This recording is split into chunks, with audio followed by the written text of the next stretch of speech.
Hi guys. It's me again. It's been a while since I've posted anything, and it's been like a month or so, probably more. But that kind of leads me to this video, which is on depression. So, depression's this fun thing that kind of ruins your motivation and happiness and your will to live and get out of bed and be yourself, and it just kind of like slowly destroys your entire personality, which is really, really tough, and why millions of people see doctors for it and have to go to therapy for it, counseling. There's so many websites on how to deal with depression, how to cope with depression, cope with all the problems that come with it. Um, And one of the things I didn't see much when I started my journey to studying abroad, away from home, away from my support group, my psychiatrist, was how to deal with it while abroad. And so I've been here 3 months now, and the first 2 months were fantastic. And because I was getting used to everything was new. I think my mind was just set on just making everything work, making friends, figuring everything out. But this past month, I kind of ignored it. I kind of ignored the overwhelming apathy that started to settle in. I was traveling to all these places, and it was kind of hard getting excited. Like I saw these amazing pieces of art and monuments and cities, and I posted the pictures on Facebook of me smiling and having a great time, but I wasn't quite there. It wasn't. I don't know.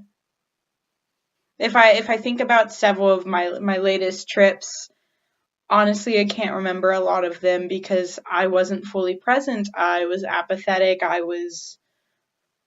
wasn't there as much as I would hope to be. And I'd ignored it for the past month, just thinking, oh, I'm just overwhelmed. I'm tired. It's a lot going on.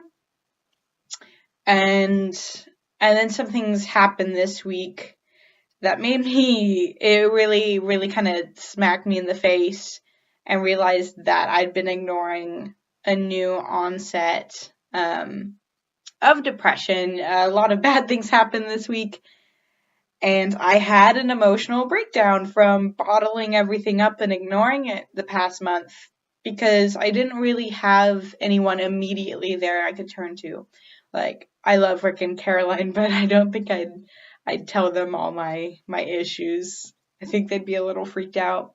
But my friends, I can Skype my mom, I can call my aunt, I can talk to my cousins, but it's different than having someone there, walking to your roommate's room and curling up in bed with them and just letting everything out. You don't have that. I can't call my doctor and say, I need an appointment. I need to talk to you. I need help. I'm not coping. You don't have that. So really all I have is the internet to try to tell me what I can do. Also, it doesn't help, depending on where you're going for study abroad. Obviously, Chile is different than the Netherlands. It gets dark, and darkness messes up your body's clock. You don't get the right amounts of melatonin, which helps you sleep, and you don't get the right amounts of the benefits that sunlight and bright light brings to you.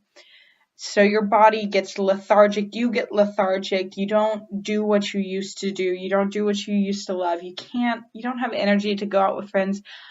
I honestly can't count the amount of things that I've just made up excuses for my friends here in the Netherlands, because it's not that I don't care, that's it, what I would normally care about, I didn't.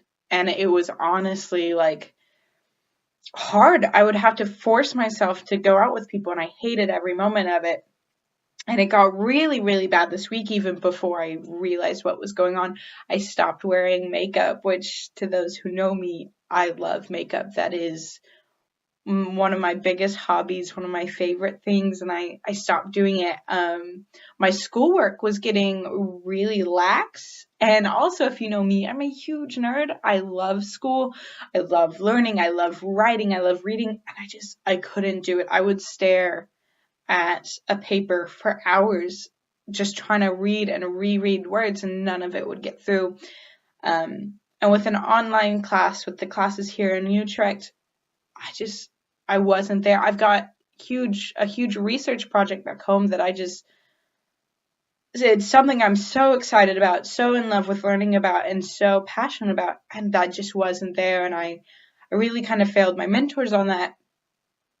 And I'm working on going to grad school, and I'm having to put that off another year. One, because it's really, really difficult to try to apply to grad school while you're not even in the right continent.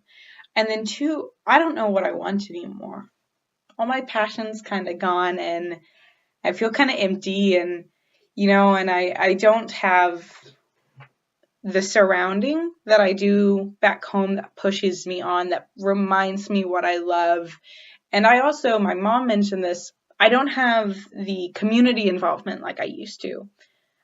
Back home, I'm involved in so many things. I'm volunteering often. I'm setting up volunteering groups. I'm raising things for charity. That is what gets me excited about life. That's what makes me happy. And I don't have that here.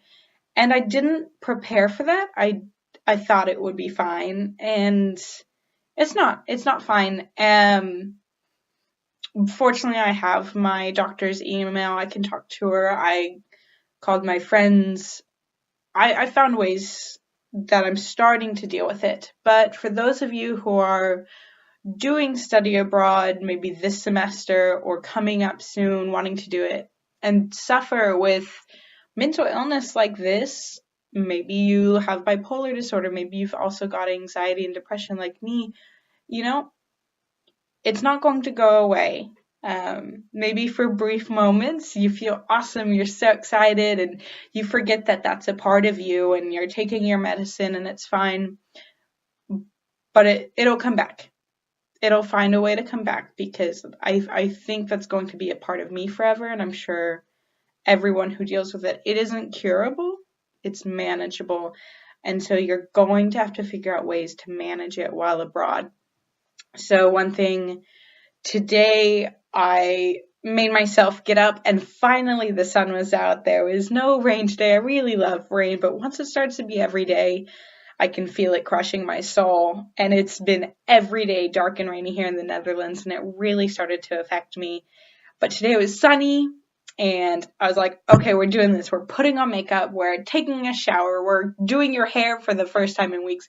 We're doing this. So I grabbed my computer, grabbed my books, and I walked outside in the sunshine and made use of that. I went into the city center, and I found my favorite coffee house and drank several coffees and ate banana bread and wrote down things I loved and sent emails, got all these things, and did assignments, did all these things that I've been putting off for a while, and it really re-energized me. But that's because just today happened to be a lucky day. I got some bad news yesterday that really, really made me realize what was going on, and knowing that it was my depression again, realizing that I wasn't me again, helped me motivate myself to get out of this slump. And so, today's the first day of what I hope will be a long several weeks of good days. And you just have to learn how to struggle differently. So I know that's probably not what you want to hear, that studying abroad isn't this magical, wonderful thing that makes you happy. No, it's not. It's amazing, and I'm better for it, and I kind of don't want to leave the Netherlands ever. But I need to go home. I need to see my psychiatrist and my mom and everyone that loves me, and I love them. I need that. And just be prepared.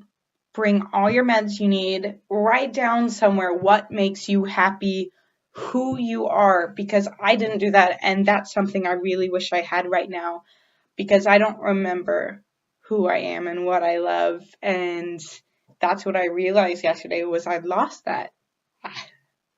I didn't know anymore. I didn't have my passions. It's scary. It's really scary. So when you come, write those things down that make you happy. Write down those things that make you who you are. Bring your favorite book of poetry. Just bring your favorite stuffed animal, something that reminds you of who you are, why you're doing what you do, because at some point it'll probably leave you. And you're going to have to find a way to cope without the normal things that bring you back up. You're going to have to do it without your friends, your boyfriend, your girlfriend, your mom, your dad, your cat. You're going to have to figure out how to do it on your own without your typical support. So, what you can pack, try to. Maybe if it's just words, maybe if it's pictures, maybe if it's your favorite lipstick, I don't know. Try to bring what makes you happy. I didn't do that and I'm regretting it now. That little bit of space in your bag will be completely worth it when you're at that point where you're at your lowest low and you don't know how to pull yourself back up. Bring in whatever form you can what can help you pull yourself back up. And even though Skype isn't the same as being with someone, as having someone in your arms or you being in someone's arms to comfort you, to tell you it's okay, Skype is pretty much second best. Utilize it. Talk to someone. I wasn't telling anyone. That's when I told a few people yesterday what was going on, their first reaction was, "But you look so happy." Of course I look happy. I'm not going to post photos of me going, because that's how I feel inside. I'm not going to post pictures of me sleeping for 13 hours because I can't imagine getting up and facing another day. So be prepared, study abroad. Isn't 100% fun and drinking and seeing new places. A lot of it is the same old shit that you go through at home, but this time you don't have your support system. So if any of you have any tips, what you've done when you've lived abroad, how you've dealt with depression or anything else, I need them right now. And somebody else will need those too. So if you could please just comment below, tell me what you did, what helped, what didn't help even, or even just encouragement. I kind of need that right now. I'm a little scared. But thank you. I love you. Have a good day.